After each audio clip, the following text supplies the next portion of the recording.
Hey guys, welcome back to my channel. Today I'm going to be doing a full tutorial on how I make my edits. If you're new, don't forget to like, subscribe and comment what you thought about the video. Let's get into it. So for the first thing you need for an edit, in my opinion, is the audio. You can really base the whole edit around the audio because it gives off a certain vibe for a certain character or style that you want to do. My main style is just like simple transitions, maybe a couple advanced ones, but for this tutorial I'm only going to show the 4 basic transitions. If you would like a tutorial on more advanced transitions, please put that in the comments. So first thing I do is I go onto YouTube and I will search on copyright edit audios, and I get a bunch here. I use non-copyright because I post them on YouTube and I don't want them to get copyright. If you're just doing them for yourself, then you can just use any one that you want, but I already have some saved, so I'm going to go into my video star. To get the audios, all you need to do is go into that video and screen record the audio and then take it into video star, trim it and add it in as a full clip. So here I have my edit audio already screen recorded. I just changed the background to black, so like this is what it sounds like.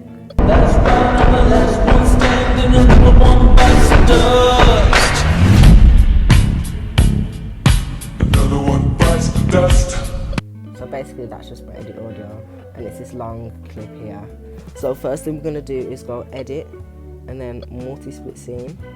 Then this is where we're going to add the transitions basically. So for a transition to work you need 2 separate clips. So what we're going to do now is split the clips so we can make the transitions. What I'm going to do is press play on the audio, and then this pointer at the bottom, set, I press that every time I want there to be a transition. So let's just do that now.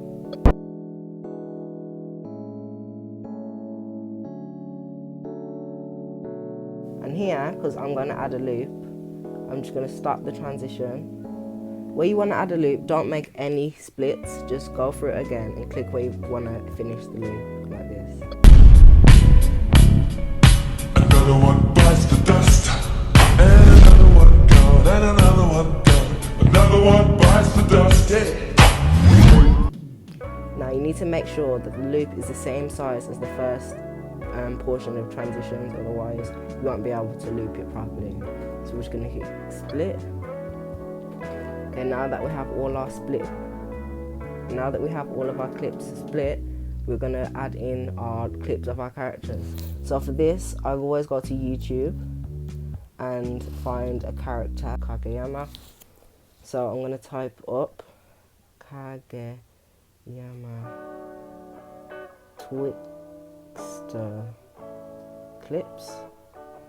So there's a bunch here. I'm just going to choose, it's a bit short. I'm going to choose this one, the first one. And what you want to do is turn it this way, make sure you're screen recording, and then click quality, go on advanced, and if there, make sure there's a 1080p option. If there's not, I would suggest to choose a different video, because if you're going to be adding in transitions and exporting it, it will take down the quality of the video. So if the clips are really high definition, then it will help with having high quality edits. I'm going to click on that, and now I'm going to record these clips, so I'll see you after. Okay, so now that we have all of our clips, I'm not going to do the intro in this video just because it would make it super extra long, but if you want a tutorial on how to make an intro, please leave that in the comments as well. So we're just going to find where it goes from the intro into the actual edit. Okay, it's here. So from here we're going to start importing clips. So I'm going to show you how to do that. So you click here, new, then import video. Click on the video you want to import, and then just size it up. Like scroll through to see if it matches and try and get the clip you want. So if I wanted that, you just have to make sure it's the same clip throughout the whole thing. All these clips are a bit awkward.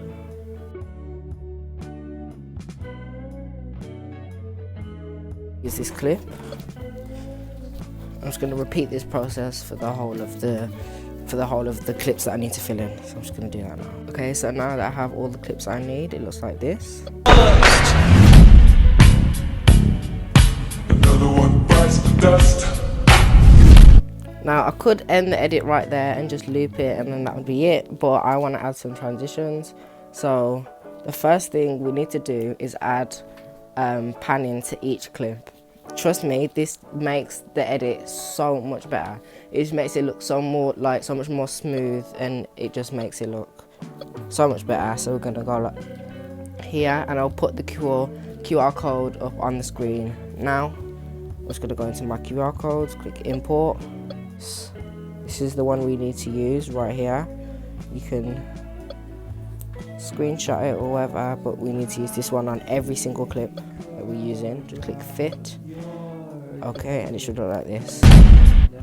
Just make sure you use that on all the clips. Just trust me, use it on all the clips. So I'm just gonna do that real quick.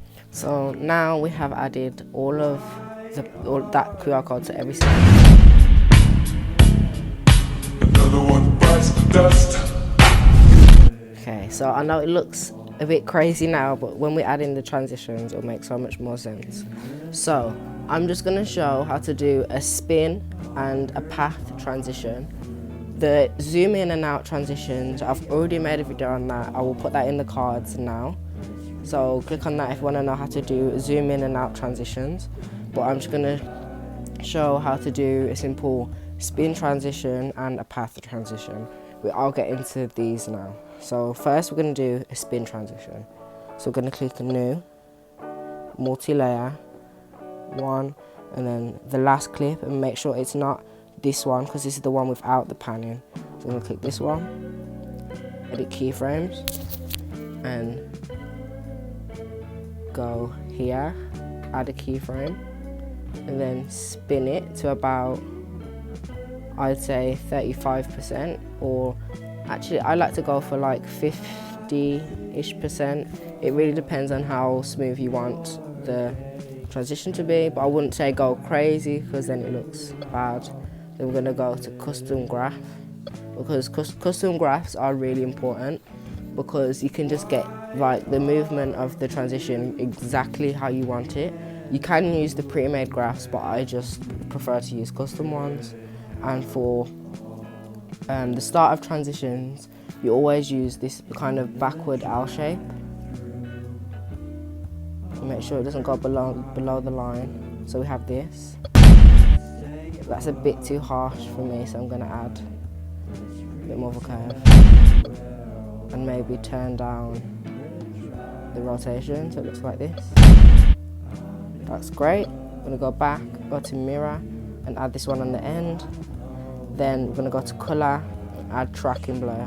Now tracking blur, you do have to pay for it, but you can use it without it. But I think if you're going to go into editing on Video Star, that you should definitely buy it, because it is very essential for making smooth edits. But if you're not going to be doing this like long term, then you could just leave it out. So we have this, which is great. We're going to hit create and done.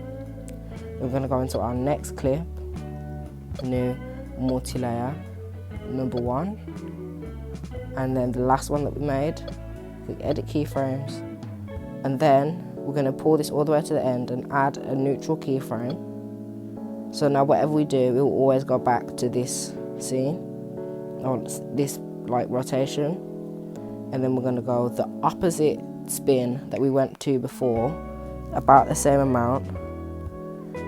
Pull this to the end, and we have our transition here. So we're just going to add in a custom graph again, custom. And when you're coming out of transitions, you want like an R-shaped curve, like this. That's perfect. We're going to do the same again. Click mirror, the one on the end, and then add tracking blur. So there we go, there's our first transition. There we go, that is a spin transition. And you can apply this for any rotation transition you want, whether it's a different spin, if it's a flip, a Y rotation, X rotation, it doesn't matter at all. You can just apply those same rules. So next we're going to try a path transition. So I'll explain what that is now. So we're going to go into multi-layer again, click number 1, and here we have the last clip that spins, and we're going to add a path transition. So a path transition is basically a transition where you change the path. Like, it's pretty self-explanatory. So it could be going down to the corner, it could be going up to the side, however you like it. I'm just going to do a quick side transition. So I'm going to bring this to the side at the end. So we have this. Then we add our custom graph, a backward L shape because we're going into a transition.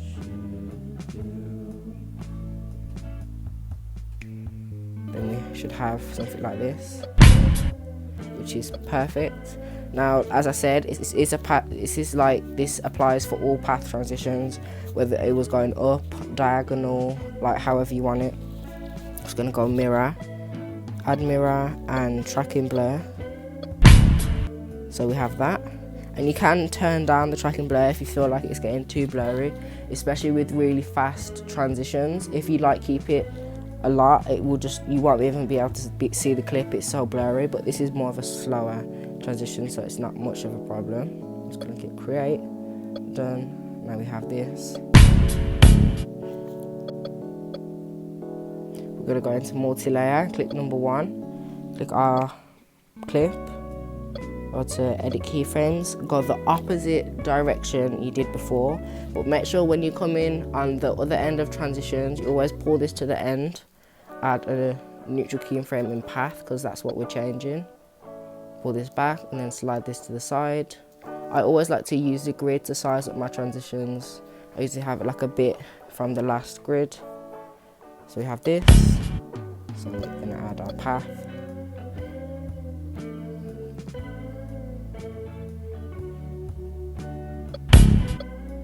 So we have this, perfect. Add mirror, tracking blur, create, done, and we should have this. There we go, a perfect spin and slide transition. If you have any questions about these two transitions, please leave them in the comments. Now I'm just going to complete the edit and add some more zoom in, spins, maybe an advanced transition, and I'll show you what I do at the end of my edits, like adding watermark, colouring and all that. So I'll see you when I finish the edit. So I just finished the edit, this is what it looks like. Another one bites the dust. Now I'm going to show you how to loop edits. So the first thing you need to do is make sure that you're completely satisfied with all of the clips. You're going to click edit and merge scenes. Set the start at the first clip and set the end at the last clip. Then click merge. Once you do this, you can't undo it, so just make sure you're 100% sure with all your transitions. So I am, so I'm going to click merge and save. Now, it's so simple. I see people saving the clip and re-uploading it. That's not what you need to do. Just click edit, click copy, go into the next part, click edit and then click paste. And because you made it the same size, it should paste in nicely. And then you've looped your edit. See? And then you can do that for the next however many times you want to loop it. So now we have the fully looped edit. Dust. Another one bites the dust. And another one gone, and another one gone. Another one bites the dust, yeah. There we go. So now I'm going to show you how to add a watermark, which I think is very crucial to do because people will actually try and steal your edits, which is not cool at all. So you're just going to add your text. So basically you're going to go into text, and then you're going to add in whatever your name is, your YouTube, Instagram, TikTok, whatever, and then click save in whatever font you want. I like to bring mine to the top, but you can have yours at the bottom, across the, like wherever you want, you can have it. And then I go to edit keyframes and just turn down the opacity by about 20. And now it has a watermark, so I'm going to hit create. Done. And copy this scene again and paste it. And paste it. So there we have it with our watermark. Next, what I'm going to do is merge all these scenes because I'm going to add some colouring and I want to make sure that it's all the same. So I'm going to click merge scenes, set start, set end, and then merge. I'm going to go into multi-layer here, and because there's so many bright colours in this edit, I'm going to go to saturation and then just bring it up a bit. It just adds a nice vibrance. But if it's an edit with like loads of dark colours, I wouldn't suggest doing this because it makes it look a bit like glitchy. I'm going to click create.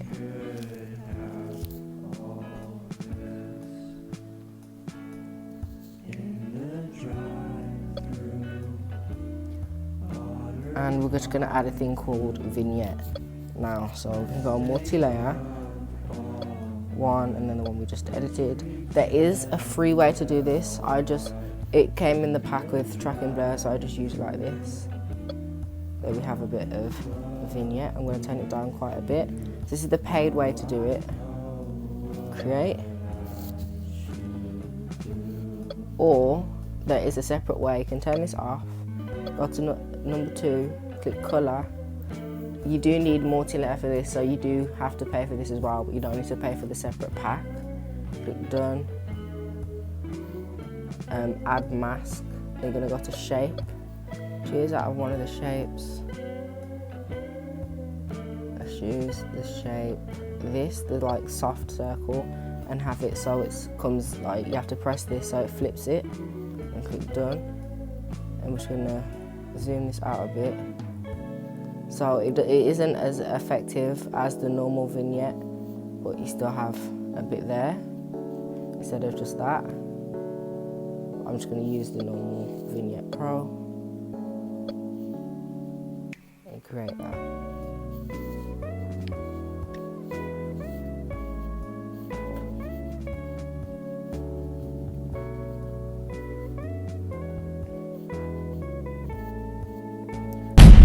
So that is how I make my edits. If you enjoyed this video, don't forget to leave a thumbs up, like, subscribe, comment, select any requests. I'm going to be doing a thumbnail tutorial video soon, so look out for that. Thanks for watching, and I hope this helps. Bye.